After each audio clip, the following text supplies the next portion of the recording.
You know, when you messed up, there wasn't no, you, man wanted timeout. Man wanted to, you know, stop. And I often begged for a timeout. Mom, just give me a timeout. Just... Come on, Mom, timeout. So, you know, when my peers had, you know, assembled and cooked up some scheme, there's always some scheme going on when I was growing up. There's always a little something. Not, you know, not crazy. We didn't get all into that, you know, we didn't break the law per se, but there was always some things that you just weren't supposed to do. And when they would cook the scheme up, and of course I had to be involved because I wanted to be accepted, and I wanted to be a part of it because I didn't want to be left out. So I said, yeah, man, let's do it. And they tell me these things. It's all right, we're going to go. And I get to think, I said, wait a minute now. Okay. And I think about that switch. And think about that belt, you know. And I said, nah, man, y'all go ahead. Y'all go ahead. I'm going to stay here. And then they say something, oh, you scared? You don't want to come? You scared? I was like, yeah. I'm pretty scared. Y'all go ahead. Oh, you a punk? Yeah, I'm a punk. That's right. That's right. Y'all have fun. Hope y'all make it. Hope y'all get back all right. The fear of my mother's discipline kept me out of a lot of trouble. Come on. It kept me out of harm's way. And in that same manner, fear of the Lord can keep us out of danger. Come on.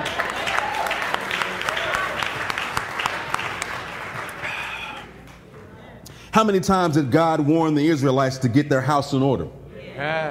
I mean, it's all in the Old Testament, right? I mean, every time they get up, Israel will be at the top, and then they come down. And God would say, all right, it's coming. Y'all need to get right. I'm going to send you a prophet. Send them a prophet. Prophet say, y'all need to get straight.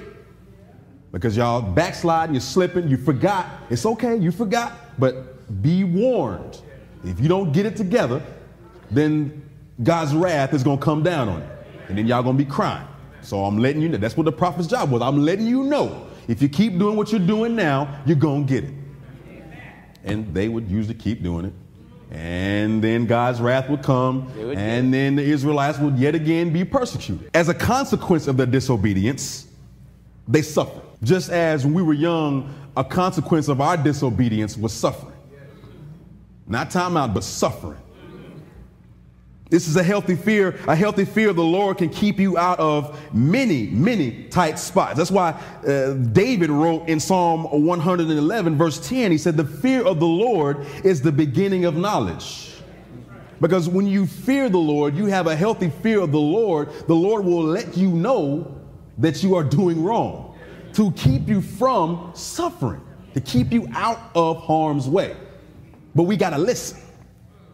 We got to listen to that. We gotta fear the Lord, just as we fear our parents. Fear in the sense of a sense of honor and reverence and awe and respect. Yes. Fear, that kind of fear. Yeah. We understand? Amen. All right. There's another definition of fear. It says fear is the anticipation or the awareness of danger. It's a feeling, right? It's like a heads up. Like, you know, the young people don't understand what I'm talking about. You know, Spider-Man had the spider sense. He just be chilling, and then all of a sudden, oh, spider sense, and he look around because he had that sensation, that feeling. Right? That's a comic book, but that's reality as well. A lot of times we get those feelings, right? You've had it. You've had it. You ever seen those movies where the hero is about to go into this like abandoned building or a dark corridor, and his buddy says, hey, I got a bad feeling about this. That's fear, but that's an awareness, an anticipation, because nothing good is going to come out of that dark corridor, right? We all know that nothing's good is going to happen to the hero when he goes into that abandoned building, because nothing good can come out of there, right? So you know something bad is about to happen. You know, because it wouldn't be a good movie if it didn't, right? So we already know that the hero, something's going to happen, something bad's going to happen. So you're just in anticipation. And because you are in anticipation, you're alert. You're ready. You're ready for something to happen. This is a healthy fear. And it reminds me of my time that I spent in the military as a Marine in Iraq. There were many times when I had bad feelings. Man, every day I wake up in the morning, I had a bad feeling. I got tired of saying it. I just, every morning, hey man, I got a bad feeling about this. And everybody, we know, okay. I just had a bad feeling. It was an awareness of danger. It was dangerous. Going on foot patrol through a hostile neighborhood that was known to harbor insurgent fighters. You know, fear. We was afraid. We knew any day, any moment, they could decide to hit us. And it could be 2, 3, 10, 20, and we would never know. We would never see until they was right on top of us, shoot. And then here we ducking again. And it happens. So we were afraid. And it was a healthy fear because we didn't leave that base without being prepared. You know, because we were afraid of getting killed, we made sure we had protective armor on. We had a gun. I had 3 guns. I had a pistol, I had a shotgun, and a rifle. You wasn't getting past me. I was afraid. I had my helmet on, I had glasses, I had gloves, I had everything. Because I was afraid. I was anticipating danger. Because I knew that if I was in a situation where they were shooting at me and I didn't have my armor on, I would be shot and I would be dead. So I made sure that I had taken every precaution. Every kind of armor they had, I had it on. Elbows, knees, I had all that. Because I was afraid. You know, and especially when we're on patrol, we're in areas where we know that the insurgents are going to attack us. There were sections in our area of operation where people were killed and U.S. service members were killed every day.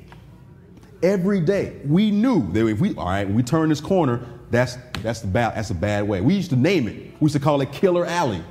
There's this one little section in Fallujah where it was maybe 3 blocks long. Buildings on all sides, and we knew when somebody was going to get killed that day. We knew it.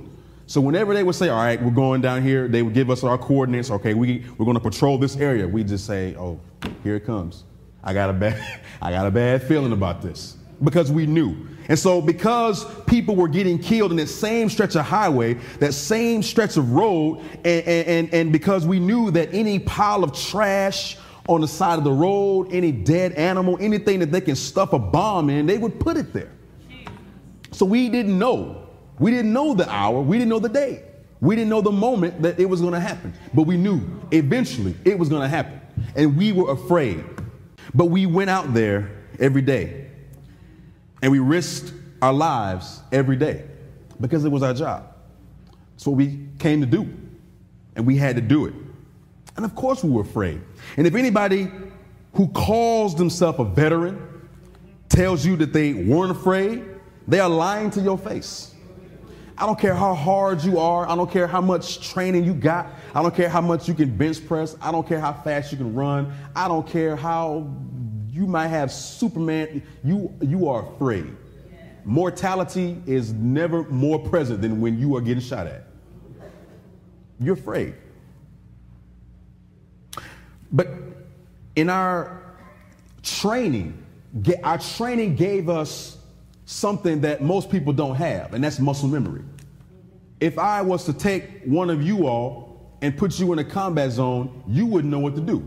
You would have the same fear that I had, that we had, but you wouldn't know what to do.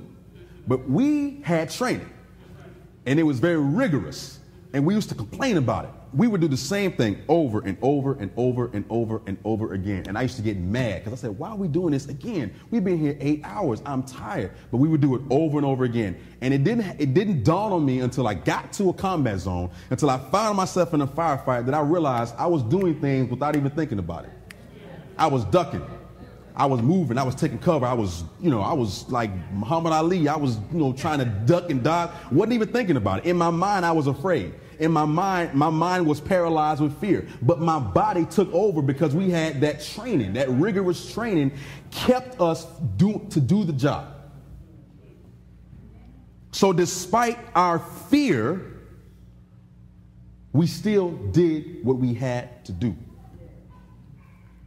We did not let fear paralyze us. The fear was the anticipation of danger, but